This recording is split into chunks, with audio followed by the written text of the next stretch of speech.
আচ্ছা, আপনি কি আপনার বাবার অথবা মার অথবা আত্মীয়স্বজনের মৃত্যু নিবন্ধন তৈরি করতে চাচ্ছেন? কিভাবে করবেন সেটি জানেন না? তাহলে আজকের এই ভিডিওটি সম্পূর্ণ দেখুন। আজকের এই ভিডিওতে আমি আপনাদেরকে খুবই সহজে জানিয়ে দিব কিভাবে আপনারা আপনাদের আত্মীয়স্বজন অথবা মৃত ব্যক্তির জন্য আপনারা মৃত্যু নিবন্ধন তৈরি করবেন। আগে কিন্তু মৃত্যু নিবন্ধন তৈরি করাটা খুবই একটা জটিল প্রসেস ছিল, বাট এখন 2024 সালে কিন্তু নতুন একটা নিয়মে, খুবই সহজ একটা নিয়মে আপনি চাইলে অনলাইনের মাধ্যমে আপনার হাতে থাকা স্মার্টফোনটি দিয়ে কিন্তু খুবই সহজে মৃত্যু নিবন্ধন তৈরি করতে পারেন। আমরা কিন্তু অনেকেই জানি যে মৃত্যু নিবন্ধন আমাদের খুবই প্রয়োজন। আমরা যখন আমাদের জায়গা জমি বন্টন করতে চাই, অথবা আমরা ওয়ারিশ সনদ পেতে চাই, অথবা আমাদের যে কোনো চাকরির ক্ষেত্রে কিন্তু আমাদের পিতামাতার যদি মৃত্যু হয়ে থাকে তাহলে মৃত্যু নিবন্ধন খুবই প্রয়োজন হয়ে থাকে। সো ভিউয়ার্স, তারই জন্য আজকের এই ভিডিওটি আপনারা সম্পূর্ণ ভিডিওটি দেখতে থাকুন। তো ভিউয়ার্স, আমি চলে আসলাম আমাদের ডেস্কটপ স্ক্রিনে। আপনারা কিন্তু চাইলে সেমভাবে কিন্তু আপনাদের মোবাইল ফোনটি দিয়েও এই মৃত্যু নিবন্ধনের আবেদন করতে পারেন। সো আমি সর্বপ্রথম চলে আসলাম আমাদের গুগল ক্রোম ব্রাউজারে। আপনারা চলে আসবেন আপনাদের গুগল ক্রোম ব্রাউজারে। চলে আসার পর এখানে আপনাদেরকে লিখে দিতে হবে bdrich.gov.pt। দেখেন আমি এখানে লিখে দিচ্ছি। দেখতে পাচ্ছেন আমি কিন্তু এখানে লিখে দিয়েছি। এই যে লিঙ্কটা, এই লিঙ্কটা কিন্তু আপনাদেরকে লিখে দিতে হবে। এটা আপনারা এখান থেকে লিখে দিবেন, অথবা আমাদের যে ভিডিও ডেসক্রিপশনটা আছে সেই ভিডিও ডেসক্রিপশনে আপনারা চেক করবেন। আমি কিন্তু এই লিঙ্কটা দিয়ে রাখবো, আপনারা সেইখান থেকে কিন্তু সরাসরি ক্লিক করে চলে আসতে পারবেন। তো আমি এটাই লিখে দিলাম। লিখে দেওয়ার পর দেখতে পাচ্ছেন আমাদের সামনে কিন্তু আমাদের যে জন্ম নিবন্ধন অথবা মৃত্যু নিবন্ধনের যে সরকারি ওয়েবসাইটটি আছে সেটি চলে আসছে। এই একটি ওয়েবসাইট থেকে কিন্তু আপনারা মৃত্যু নিবন্ধনও করতে পারেন, সেম ওয়েতে কিন্তু জন্ম নিবন্ধনও করতে পারেন। যেহেতু আজকে আমরা মৃত্যু নিবন্ধন করবো, দ্যাটস আমরা চলে যাবো মৃত্যু নিবন্ধন যে অপশনটি আছে সেই অপশনের মধ্যে। এই অপশনে চলে আসার পর এখানে আপনারা দেখতে পাচ্ছেন নতুন মৃত্যু নিবন্ধনের জন্য আবেদন। আমরা এখানে কিন্তু চলে যাব। এইখানে চলে আসার পর আপনাদেরকে বলে রাখি, সর্বপ্রথম আপনাদের কিন্তু আপনি যেই ব্যক্তির মৃত্যু নিবন্ধন করতে যাচ্ছেন অবশ্যই সেই ব্যক্তির কিন্তু অনলাইন জন্ম নিবন্ধন থাকতে হবে। অবশ্যই কিন্তু অনলাইন জন্ম নিবন্ধন থাকতে হবে। আপনার যদি অনলাইন জন্ম নিবন্ধন না থেকে থাকে তাহলে অবশ্যই কিন্তু এর আগে আপনাদেরকে অনলাইন জন্ম নিবন্ধনটি তৈরি করে নিতে হবে। এরপর আপনারা কিন্তু মৃত্যু নিবন্ধন করতে পারবেন। তো এইখানে আপনার মৃত্যু নিবন্ধন আবেদনের জন্য যে অপশনটি আছে সেই অপশনে চলে আসার পর সর্বপ্রথম কিন্তু আপনার জন্ম নিবন্ধনের নাম্বারটি দিয়ে দিতে হবে এবং জন্ম তারিখটি দিয়ে দিতে হবে। দিয়ে দেওয়ার পর এখানে কিন্তু একটা দেখতে পাচ্ছেন ক্যাপচার কোড। আপনাকে কিন্তু ক্যাপচার কোডটা সঠিকভাবে দেখে কিন্তু ফিল আপ করে নিতে হবে। ফিল আপ করে দেওয়ার পর এখানে আপনাকে অনুসন্ধানে ক্লিক করতে হবে। অনুসন্ধানে ক্লিক করার পর কিন্তু আপনার জন্ম নিবন্ধনটি যদি অনলাইন হয়ে থাকে তাহলে কিন্তু এখানে এইভাবে শো করবে। যদি অনলাইন না থাকে তাহলে কিন্তু শো করবে না। তো এইখান থেকে দেখতে পাচ্ছেন আমরা নির্বাচনে ক্লিক করব। নির্বাচনে ক্লিক করার পর এখানে আমাদেরকে কনফার্ম করার জন্য আবার একটা কনফার্ম অপশন চলে আসছে, আমরা এখানে ক্লিক করব। এইখানে দেখতে পাচ্ছেন আমাদেরকে কিন্তু আমরা আমাদের মৃত্যু নিবন্ধনটি যে কার্যালয় থেকে আমরা রিসিভ করব সেই কার্যালয়ের ঠিকানাটি এখানে দিয়ে দিতে হবে। আমাদের ইউনিয়ন থেকে আমরা সাধারণত আমাদের এই মৃত্যু নিবন্ধনটি আমরা রিসিভ করব, তার জন্য আমরা আমাদের ইউনিয়নের ঠিকানা দিয়ে দিচ্ছি। আপনারা সেমভাবে আপনাদের পৌরসভা বা সিটি কর্পোরেশনের অথবা ইউনিয়নের আপনারা আপনাদের যেই ঠিকানা আছে সেই ঠিকানা এখানে দিয়ে দিবেন।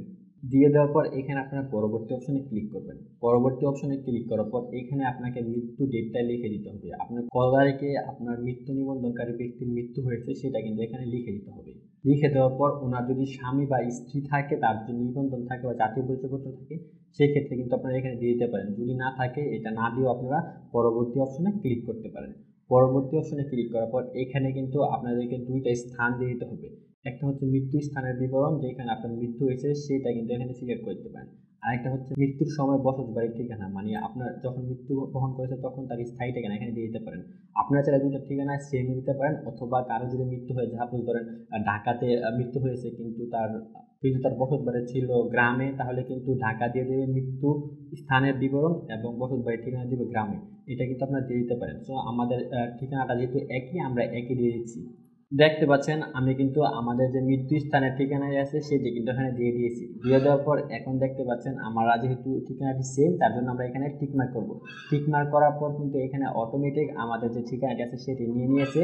নিয়ে নেওয়ার পর এখন কিন্তু আমরা পরবর্তী অপশনে ক্লিক করব।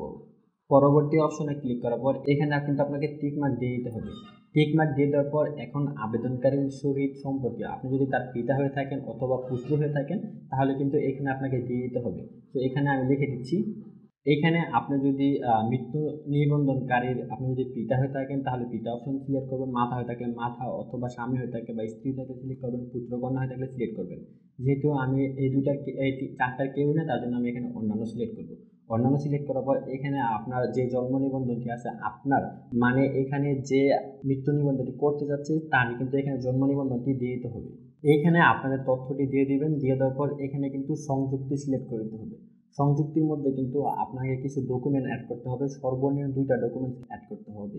আপনি যার মৃত্যু নিবন্ধন করতে যাচ্ছেন তার যদি এনআইডি কার্ড থেকে থাকে তাহলে তার এনআইডি কার্ডের স্ক্যান কপি এবং তার যে জন্ম নিবন্ধনটি আছে তার জন্ম নিবন্ধনের স্ক্যান কপিটি দিয়ে দিতে হবে। এবং যদি পাসপোর্ট থেকে থাকে তাহলে এনআইডি কার্ডের পরিবর্তে আপনি পাসপোর্টও দিতে পারেন। তো এইখানে সংযুক্তির মধ্যে ক্লিক করবেন, সংযুক্তির মধ্যে ক্লিক করবেন। তবে তার আগে এখানে একটা নির্দেশনা দেখতে পাচ্ছেন, অবশ্যই আপনি যে স্ক্যান ফাইলটি বা যে স্ক্যান প্রোটি আপনারা দিতে যাচ্ছেন অবশ্যই কিন্তু জেপিজি বা পিইজি বা পিএনজি ফরম্যাটে হতে হবে এবং ফাইল সাইজ কিন্তু সর্বোচ্চ 2 MB হতে পারবে, এর উপরে হলে কিন্তু এই ফাইল সাইজটি এখানে নিবে না। তো আপনাকে অবশ্যই কিন্তু কাস্টমাইজ করে নিতে হবে, কাস্টমাইজ করে তারপরে এখানে সংযুক্তি ক্লিক করবেন। তো আমি আগে থেকে কাস্টমাইজ করে রেখেছি, তো এখান থেকে আমি এটা সংযুক্তি ক্লিক করব। দেখতে পাচ্ছেন এখানে ফাইল টাইপটা কিন্তু আমাদেরকে সিলেক্ট করে দিতে হবে। ফাইল টাইপটা আপনার যেই ফাইল টাইপ এটা কিন্তু এখানে সিলেক্ট করে দেবেন, সিলেক্ট করে তারপরে এখানে স্টার্টে ক্লিক করবেন। দেখতে পাচ্ছেন আমাদের এই ফাইলটি কিন্তু নিয়ে নিয়েছে। সেমভাবে আরেকটা আমাদেরকে সংযুক্তি সিলেক্ট করতে হবে, সেই সংযুক্তি দিয়ে আপনারা সিলেক্ট করে নেবেন। দেখতে পাচ্ছেন এখানে কিন্তু আমি পিতার জন্ম সনদ এবং পিতার জাতীয় পরিচয়পত্র কিন্তু এখানে দিয়ে দিয়েছি। আমরা দিয়ে দেওয়ার পর এখানে দেখতে পাচ্ছেন আমরা যখন আমাদের জন্ম নিবন্ধনটি তৈরি করেছি, যে নাম্বারটি দিয়ে তৈরি করেছি সেই নাম্বারে কিন্তু আমাদের একটা ওটিপি যাবে। দেখতে পাচ্ছেন আমরা সেই নাম্বারটা, মানে আপনি যে জন্ম নিবন্ধনটি করেছেন বা জন্ম নিবন্ধন যখন তৈরি করেছেন তখন জন্ম নিবন্ধন করার সময় যে নাম্বারটি দিয়েছিলেন সেই নাম্বারে কিন্তু এই ওটিপিটি চলে যাবে। তো সেই ওটিপিটির মধ্যে আপনি এখানে ওটিপি পাঠানে ক্লিক করবেন। ওটিপি পাঠানোর মধ্যে ক্লিক করার পর কিন্তু আপনাদের সেই ওটিপিটি চলে যাবে, এখানে ওটিপিটি দিয়ে দিবেন। দেখতে পাচ্ছেন আমি কিন্তু এখানে আমাদের ওটিপিটি দিয়ে দিয়েছি, দিয়ে দেওয়ার পর এখানে কিন্তু আমাদেরকে সাবমিটে ক্লিক করতে হবে।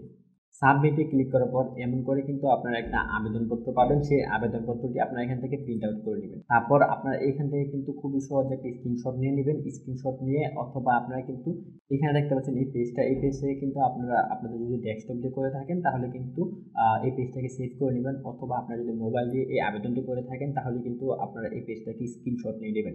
স্ক্রিনশট নিয়ে কিন্তু আপনারা সেটাকে প্রিন্ট আউট করে নেবেন। সো আমি যেহেতু ল্যাপটপে করতেছি সো আমি এটাকে সেভ করে নিচ্ছি। দেখতে পাচ্ছেন আমি কিন্তু এই আমাদের আবেদনের যে আবেদনপত্রটি আছে সেই আবেদনপত্রটি সেভ করে নিয়েছি। তো এখন আমাদেরকে যেটি করতে হবে সেটি হচ্ছে আমরা যে আবেদনপত্রটি সেভ করে নিয়েছি সেই আবেদন নাম্বারটি এবং সেই আবেদনপত্রটিকে প্রিন্ট আউট করে নিতে হবে। প্রিন্ট আউট করে তারপর হচ্ছে আমাদের যে জন্ম নিবন্ধনটি আছে, মানে আমরা যার মৃত্যু নিবন্ধন করতে যাচ্ছি তার যে জন্ম নিবন্ধন আছে, তার এনআইডি কার্ড যেটা আছে, তার পিতামাতার যে ডকুমেন্টসগুলো আছে সেই ডকুমেন্টসগুলো নিয়ে এবং আপনার যে বাড়ির বিদ্যুৎ বিল আছে অথবা বাড়িতে ট্যাক্সের রসিদ আছে সেই ট্যাক্সের রসিদগুলো নিয়ে আপনাকে চলে যেতে হবে আপনার যে ইউনিয়ন পরিষদ আছে অথবা আপনার যে পৌরসভা আছে বা সিটি কর্পোরেশন আছে সেইখানে। ওইখানে চলে যাওয়ার পর কিন্তু আপনার যে আবেদনপত্রটি আছে সবগুলো তারা জমা রাখবে। জমা রাখার পরে কিন্তু আপনার আর কোনো কাজ নেই, আপনি চলে আসবেন বাড়িতে। বাড়িতে চলে আসার পর সর্বোচ্চ 2 থেকে 3 দিন অথবা 5 দিনের মধ্যে কিন্তু আপনাদের যে মৃত্যু নিবন্ধনটি আছে সেটি কিন্তু রেজিস্টার হয়ে যাবে।